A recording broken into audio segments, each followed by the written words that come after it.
بسم اللہ الرحمن الرحیم۔ السلام علیکم۔ ایک دفعہ سلطان صلاح الدین ایوبی رحمۃ اللہ علیہ نے ایک اعلیٰ شان اور بہت بڑی محفل کا انعقاد کیا۔ اس محفل کے اندر سلطان صلاح الدین ایوبی کے سارے وزیر، سلطان صلاح الدین ایوبی کے سارے سپہ سالار اور آپ کا سب سے قریبی ساتھی علی بن سفیان بھی اس محفل کے مہمان خاص تھے۔ سلطان صلاح الدین ایوبی کی نشست درمیان میں اونچی جگہ پر بنائی گئی، لیکن اس کے ساتھ ایک بڑی نشست خالی رکھی گئی۔ سارے مہمان آ گئے اور آ کر اپنی اپنی نشستوں پر بیٹھ گئے اور محفل کا انعقاد شروع ہو گیا۔ سلطان صلاح الدین ایوبی بھی اپنی نشست پر بیٹھے ہوئے تھے۔ جو محافظ سلطان صلاح الدین کے پاس کھڑے تھے وہ ایک خالی نشست تھی۔ سارے محفل والے حیران تھے کہ آخر اس نشست کو کیوں خالی رکھا گیا ہے، آخر ایسا کون سا خاص مہمان آنے والا ہے اس کو اس نشست پر بٹھایا جائے گا، لیکن کوئی نہیں جانتا تھا۔ تھوڑی دیر گزری، سلطان صلاح الدین ایوبی کے کان میں ایک سپاہی نے آ کر خبر دی۔ سلطان صلاح الدین ایوبی نے اس سپاہی کے کان میں سرگوشی کرتے ہوئے پھر خاموش ہو گئے۔ وہ سپاہی چلا گیا۔ تھوڑی دیر کے بعد وہی سپاہی ایک بوڑھے سفید داڑھی والے آدمی کو سلطان صلاح الدین کے سامنے حاضر ہوا۔ سارے درباری حیران ہو گئے، کیونکہ جب بوڑھا بزرگ صلاح الدین ایوبی کے سامنے آیا تو سلطان صلاح الدین ایوبی اپنی نشست سے اتر کر نیچے گئے، اس بوڑھے بزرگ کو گلے لگایا اور گلے ملنے کے بعد خود اس کا ہاتھ پکڑ کر اسی نشست پر بٹھایا جس نشست کو پہلے تھوڑی دیر خالی دیکھا گیا تھا۔ سارے درباری حیران ہو گئے، حتیٰ کہ سلطان کے وزیر بھی حیران ہو گئے، کیونکہ وہ بوڑھا بزرگ لباس سے کوئی امیر نہیں لگ رہا تھا۔ سلطان صلاح الدین ایوبی کے سارے وزیر حیران تھے، حتیٰ کہ سلطان کے وزیروں کو بھی اتنی خاص نشست نہیں دی گئی تھی۔ آخر اس بزرگ میں ایسی کیا خاص بات ہے کہ سلطان صلاح الدین اس کو اپنے ساتھ بٹھا رہے ہیں؟ بہرحال تقریب شروع ہو گئی، اور جب تقریب ختم ہونے کا وقت ہوا سلطان صلاح الدین ایوبی سے ایک درباری نے سوال پوچھا۔ حضور، ایک سوال جو ہمارے سارے درباریوں کے دماغ میں گھوم رہا ہے، اور وہ سوال یہ ہے کہ آخر اس بوڑھے بزرگ کے ساتھ آپ کا ایسا کون سا رشتہ ہے، یا آخر آپ کا اس کے ساتھ کون سا تعلق ہے؟ حالانکہ شکل سے نہ تو وہ کوئی عہدیدار لگ رہا ہے اور نہ ہی کوئی اس کے پاس کوئی اتنی دولت ہے۔ یہ سن کر صلاح الدین ایوبی مسکرانے لگے اور کہا، میں تمہیں ایک دلچسپ آپ بیتی سناتا ہوں، اس کے بعد پتہ چل جائے گا کہ یہ بوڑھا بزرگ کون ہے۔ سارے درباری حیران ہو گئے۔ پھر سلطان سعودی فرمانے لگے کہ جب میں مدرسے سے پڑھ کر فارغ ہوا تو ایک مرتبہ ایک قافلے کے ساتھ تجارت کرنے کی غرض سے شام چلا گیا۔ جب قافلہ شام کے شہر دمشق میں پہنچا، تاجروں نے اپنا اپنا سامان بھیجا اور سامان باقی خریدنے کے بعد قافلہ جب واپس لوٹنے لگا تو اسے یاد آیا کہ مجھے ایک بوڑھی عورت نے کہا تھا یہ میرے تھوڑے سے زیورات ہیں، ان کو بیچ کر میری بیٹی کے جہیز کے لیے کچھ نایاب کپڑے لانے ہیں، لہٰذا میں نے قافلے کو الوداع کہہ کر دوبارہ میں دمشق شہر چلا گیا، اور وہاں جا کر میں نے بوڑھی عورت کے زیورات بیچنے کے لیے ایک سنار کے پاس گیا تو سارا بازار بند ہو چکا تھا۔ میں بڑا پریشان ہوا، کیونکہ میں اس وقت جلدی میں تھا کہ میں اس قافلے کے ساتھ ہی واپس لوٹ جاؤں، لہٰذا میرے پاس کوئی اور چارہ نہیں تھا، کیونکہ میں نے بوڑھی عورت سے وعدہ کیا تھا، لہٰذا اسی بازار کے ایک مہمان خانے کے اندر جا کر سو گیا۔ آدھی رات کے وقت کسی نے میرے کندھے سے ہلایا۔ جب میری آنکھ کھلی تو ایک آدمی جو کہ شکل سے مجھے عیسائی لگ رہا تھا، اس نے مجھے اٹھایا اور اپنے گھر لے گیا۔ اس نے میری مہمان نوازی کی، کھانا کھلایا۔ اس کے بعد اس نے مجھے اچھا سا بستر دیا اور مجھے کہا، بیٹا کل بازار جاتے ہوئے مجھے ساتھ لے کر جانا، کیونکہ بازار کے اندر بہت چور ڈاکو موجود ہیں اور تم مجھے اس بازار میں نئے نئے لگتے ہو، کوئی چور تمہیں لوٹ نہ لے۔ لیکن حیرانی کی بات یہ تھی کہ وہ آدمی ساری رات عبادت کرتا رہا، کیونکہ وہ ایک پادری تھا۔ جب میں صبح اٹھا تو وہ پادری سو چکا تھا، لیکن اس نے سوتے ہوئے بھی مجھے یہی کہا تھا کہ جب بازار جاؤ تو مجھے ساتھ لیتے جانا، میں تمہارے ساتھ زیورات بیچنے بھی جاؤں گا، اور زیورات بیچنے کے بعد اس بوڑھی عورت کی بیٹی کے لیے سامان خریدنے کے بعد میں تمہیں اپنے قافلے کے پاس چھوڑ کر واپس آ جاؤں گا۔ میں نے سوچا کہ یہ پادری ساری رات عبادت کرتا رہا، اب اس کو جگانا مناسب نہیں، لہٰذا اپنی منزل کی طرف اٹھ کر بازار کی طرف چلا گیا۔ جب میں بازار پہنچا تو ابھی بازار تھوڑا سا کھلا تھا، اتنے میں دیکھتا ہوں کہ ایک اور پادری، اس کے ساتھ بہت سارے آدمی تھے۔ اس پادری نے کہا کہ اس نوجوان کو پکڑ لو، آج اس کو اپنے کلیسا پر لے کر جاتے ہیں، اور یہ صحت مند نوجوان ہے، ہمارا بہت کام کرے گا۔ انہوں نے مجھے پکڑا اور مجھے کلیسا پر لے گئے، اور وہاں جا کر مجھے ایک پتھروں کی دیوار توڑنے کا حکم دیا۔ میں سارا دن دیوار توڑتا رہا۔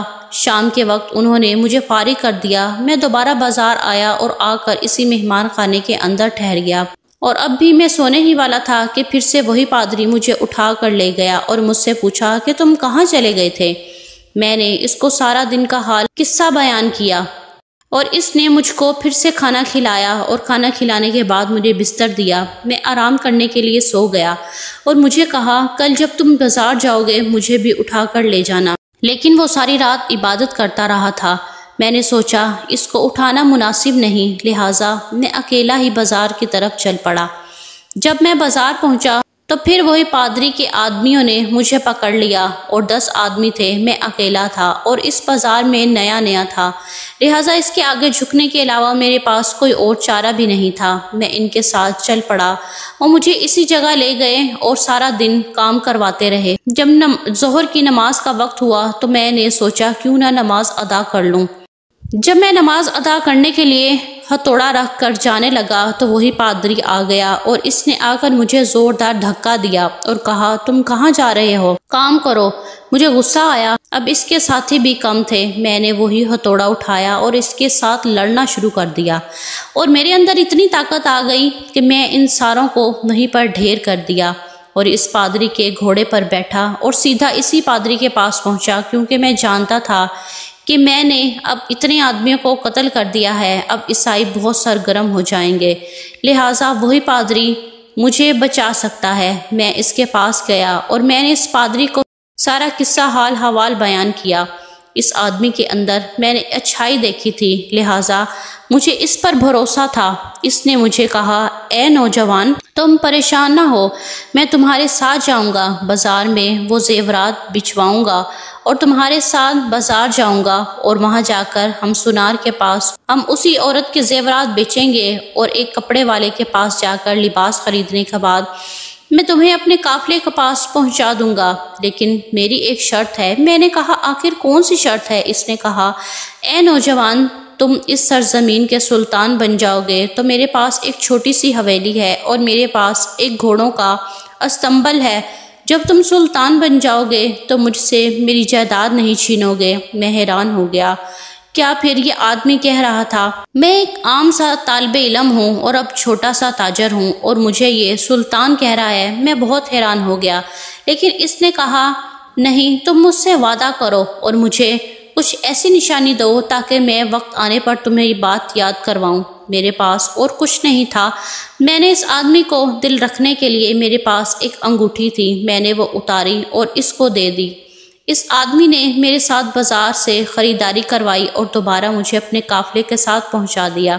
قافلے والے میرے انتظار کرتے کرتے وہ جگہ سے چلے گئے تھے، لیکن وہ پادری جانتا تھا کہ قافلے والوں نے کہاں پڑاؤ کیا ہے۔ اس نے مجھے وہیں پہنچا دیا۔ میں قافلے والوں کے ساتھ مل کر دوبارہ مصر آ گیا۔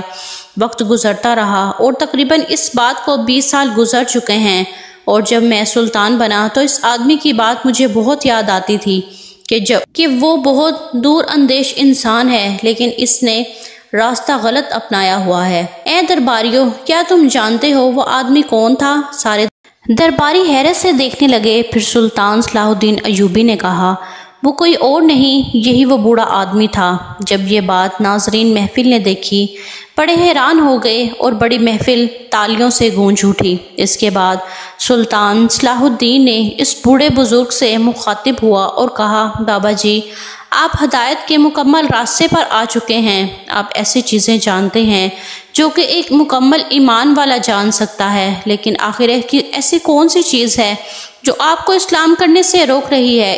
اس بوڑھے بزرگ کی آنکھوں میں آنسو آ گئے اور اس نے اسی وقت اپنے سر پر بنا ہوا سلیب کا نشان مٹا دیا اور سلطان صلاح الدین ایوبی کے ہاتھوں کلمہ پڑھ لیا۔ اس کے بعد سارا دربار تالیوں سے گونج اٹھا، کیونکہ یہ واقعہ ایک ایمان والے کے ساتھ بہت جڑا ہوا ہے۔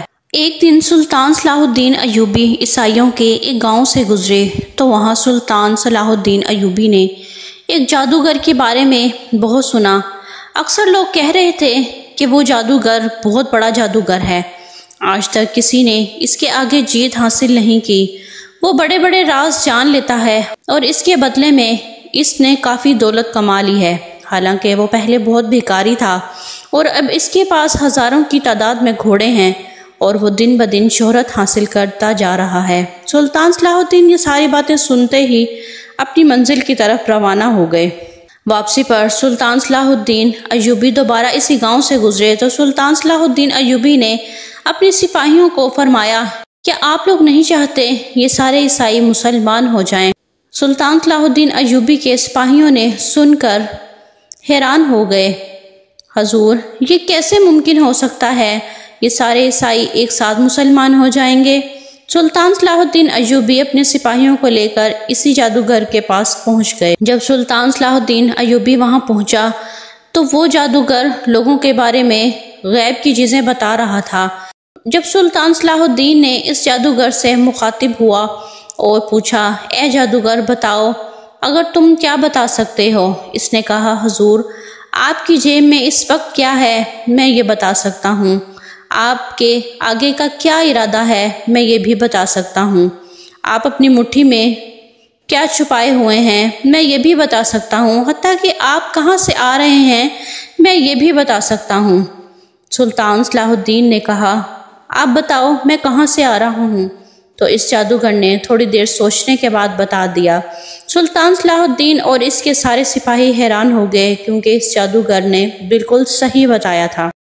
پھر جادوگر کو سلطان صلاح الدین نے کہا، بتاؤ کہ اس وقت میرے تھیلے میں کتنے سکے ہیں؟ اس نے بتا دیا، حضور آپ کے تھیلے میں اس وقت 50 سکے ہیں۔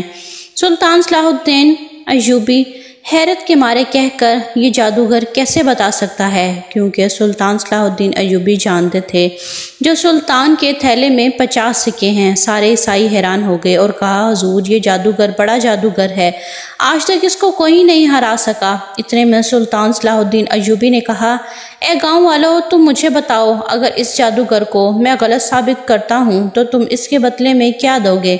مجھے یہ سن کر سارے عیسائی کہنے لگے، سلطان معظم اگر آپ اس جادوگر کو غلط ثابت کر دیں تو یہ سارے عیسائیوں کا گاؤں مسلمان ہو جائے گا۔